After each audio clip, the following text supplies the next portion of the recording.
नमस्ते, प्रणाम, राधे राधे। आई जाए एगो प्यारा सा गीत लेके आई बनी। अच्छा लागे तो प्लीज लाइक सब्सक्राइब शेयर जरूर करब जा और कमेंट में बताओ जा कि हमारे गीत रउआ सबके कैसा लागल बा। आई जा सुनल जाओ।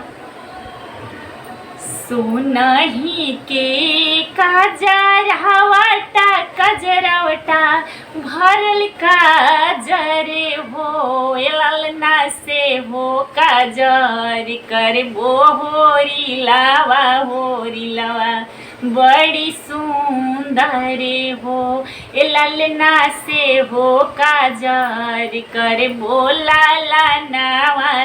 लनवा बड़ी सुंदर हो। दुआरा से आइले ससुर मोरे बहू से अरज करे हो ये बहुआ कवन व्रत कैलू हो रिलवा बड़ी सुंदर हो। ये बहुआ कवन व्रत कैलू हो रिलवा बड़ा सुंदर हो। भूखला में रहनी एकादशी दुआदशी के पारन हो ये ससुर विधि से रिलाया तवार हो रिलावा बड़ी सुंदर हो। ये ससुर विधि से रिलाया तवार हो रिलावा बड़ी सुंदर हो। दुआरा से आइले भसुर मोरे भवही से अरज करे हो ए भवही कवन फल खैलू हो रिलवा बड़ी सुंदर हो। ए भवही कवन फल खैलू हो रिलवा इतना सुंदर हो। खाए के त खैनी में आम फलायावा रुई मिली फला हो ए भसुर फोरी खैनी बेदाम हो रिलवा बड़ी सुंदर हो। ए भसुर फोरी खैनी बेदाम हो रिलवा बड़ी सुंदर हो। दुआरा से आइली ननद मोरे भाभी से अरज करे हो ए भाभी कावाना चेलिक से लो भैलू हो रिलवा बड़ी सुंदर हो।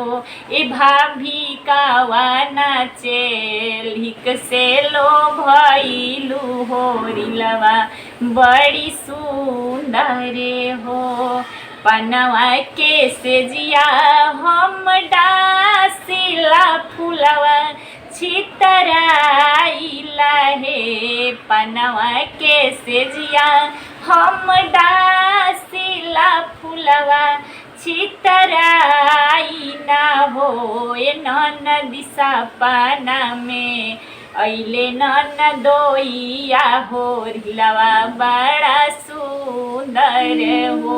ए ननदी सुताला में अइले ननदोइया हो रिलवा बड़ी सुंदर हो।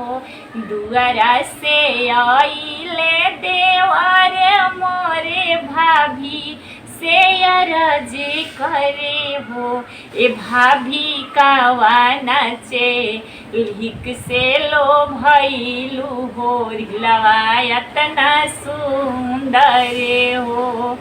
पनवा के सेजिया हम डासिला फुलवा छितराइला हो ए देवर सपना में भैया के से जड़िया हो रिलवा बड़ी सुंदर हो।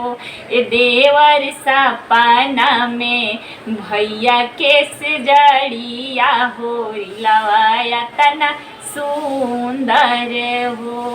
सोनाही के कजरावटा भरल काजर हो लालना से हो काजर कर होरी लावा बड़ी सुंदर हो लालना से हो काजर कर लालनवा बड़ी सुंदर।